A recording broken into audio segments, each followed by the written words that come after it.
আসন্ন বাঁকুড়া লোকসভা কেন্দ্রে ডক্টর সুভাষ সরকারকে পদ্মভূষণে ভোট দিন, ভোট দিন, ভোট দিন। আসন্ন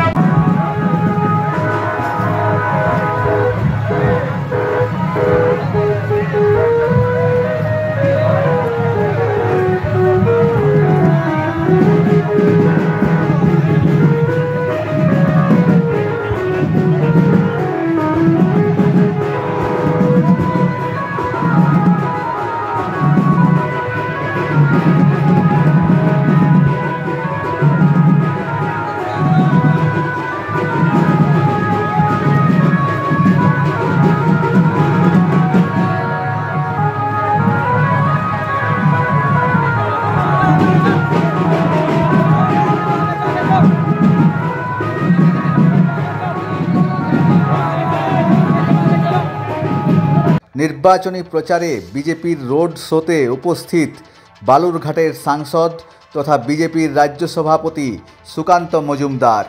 আজ বিকেল 5টা নাগাদ বিজেপির পক্ষ থেকে নির্বাচনী প্রচারে ভারত মাতা কি, মহান দেশের মহান নেতা নরেন্দ্র মোদী জিন্দাবাদ, নরেন্দ্র মোদী জিন্দাবাদ, নরেন্দ্র মোদী জিন্দাবাদ, অমিত শাহ জিন্দাবাদ, জেপি নড্ডা জিন্দাবাদ, ভারত মাতা কি, ভারত মাতা কি। আমাদের এই বাঁকুড়া লোকসভার ভোট আগামী 25 তারিখ, তাই তো? হ্যাঁ, আমাদের প্রার্থী, আমাদের সাংসদ, আমাদের ডাক্তারবাবু ডক্টর সুভাষ সরকার, জোরে হাততালি দিয়ে একবার তাকে স্বাগত জানাই। ডাক্তারবাবুর নাম কত নম্বরে আছে? তৃণমূল চোরদেরকে হটাতে একটাই ভ্যাকসিন, 4 নম্বর ভ্যাকসিন, সেটা হচ্ছে ডাক্তারবাবু সুভাষ সরকার। তাই মাথায় রাখতে হবে, হঠাৎ চোরদের সরকার, বাঁকুড়াতে দরকার সুভাষ সরকার। এইটা যেন মাথায় থাকে।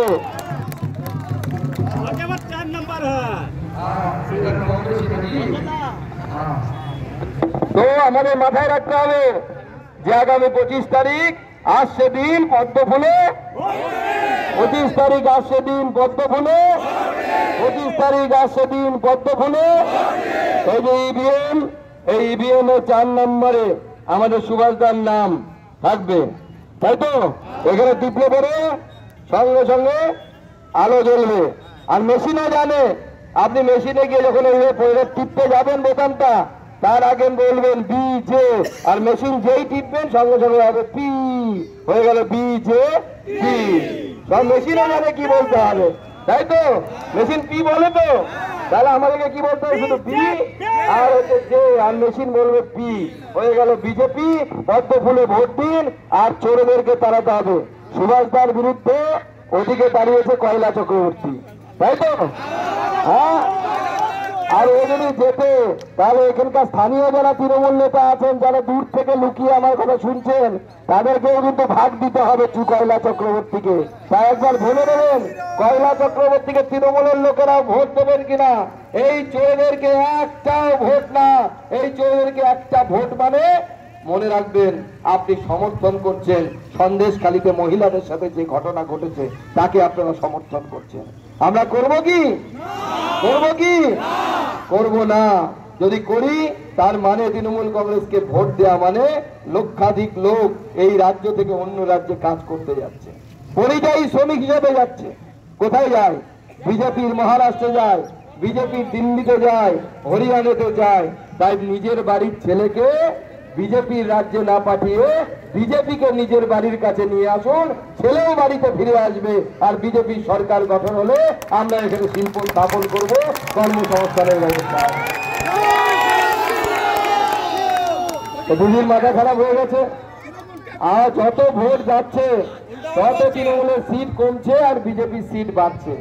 আর এইবার আপনারা আশীর্বাদ করে যদি 30টা পার করে দেন, 1 বছরের মধ্যে দিদির সরকার চলে গিয়ে নবান্নে মোদীর সরকার তৈরি হবে, মোদীর সরকার তৈরি হবে।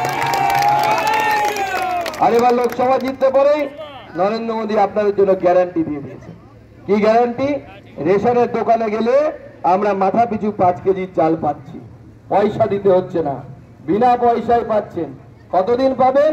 24 থেকে 29 সাল পর্যন্ত 5 বছর ফ্রিতে রেশন নরেন্দ্র মোদী পাঠাবে আপনার জন্য। এটা হচ্ছে নরেন্দ্র মোদীর গ্যারান্টি। নরেন্দ্র মোদী যেমন গ্যারান্টি দিয়েছে ফ্রিতে রেশন দেবে, সেরকম তৃণমূলে একটা গ্যারান্টি দিয়েছে। নরেন্দ্র মোদী গ্যারান্টি রেশনের চাল পাঠাবে, আর তৃণমূল গ্যারান্টি দিয়েছে আমরা চাল চুরি করে তবেই দেখাবো, চাল চুরি করে খাবো। কিন্তু আমরা এই চোরদেরকে চাল চুরি করতে দেব না। 2-4টে চোর জেলের ভেতরে ঢুকেছে, দেখেছেন তো? মোটা চোর, বেটে চোর, আর ডবল ডবল গেছে। দিদি ভোটের আগে 21-এর আগে বলেছিলেন ডবল ডবল চাকরি হবে। চাকরি ডবল ডবল কোথাও একটাও হয়নি। কিন্তু পার্থ চট্টোপাধ্যায় জেলে গেছে, বান্ধবী সহ গেছে, একটা ডবল ডবল গেছে। ঠিক আছে কিনা? আর কেষ্ট গেছে, মেয়েকে সঙ্গে নিয়ে গেছে, মেয়ে সঙ্গে গেছে। আরো 2-4টে চোর আছে, বাঁকুড়ার চোরটাও জেলে যাবে। সেই জন্য যারা ভেবে রেখেছেন তৃণমূল কংগ্রেসকে ভোট দেবেন, তারা ভাববেন যদি এমন সাংসদ যদি নির্বাচিত করেন, দেখা গেল তার কাছে সার্টিফিকেট নিতে আপনাকে তিহার জেলে যেতে হচ্ছে সাংসদের সার্টিফিকেট। তাই এরকম লোককে নয়। আমাদের সুভাষ দা স্বচ্ছ ভাবমূর্তি ডাক্তারবাবু, এই ডাক্তারবাবুকে আপনারা নির্বাচিত করুন, পুনরায় নির্বাচিত করুন। 2 লক্ষ, গতবার কত ছিল? 2.5 লক্ষ ছিল। এবার 2 লক্ষেরও বেশি ভোটে এই বাঁকুড়া থেকে জিতিয়ে ডাক্তারবাবুকে আবার নরেন্দ্র মোদীর কাছে বেরোতে হবে, নরেন্দ্র মোদীর কাছে দিতে হবে। আর সেটা যদি আমরা করতে পারি, আগামী দিনে সোনার পশ্চিমবঙ্গ যেটা আমরা তৈরি করব ঠিক করেছি, সেই সোনার পশ্চিমবঙ্গ তৈরি হবে। তাই 25 তারিখ আসছে দিন পদ্ম ফুলে, 25 তারিখ আসছে দিন পদ্ম ফুলে, পদ্ম ফুলে।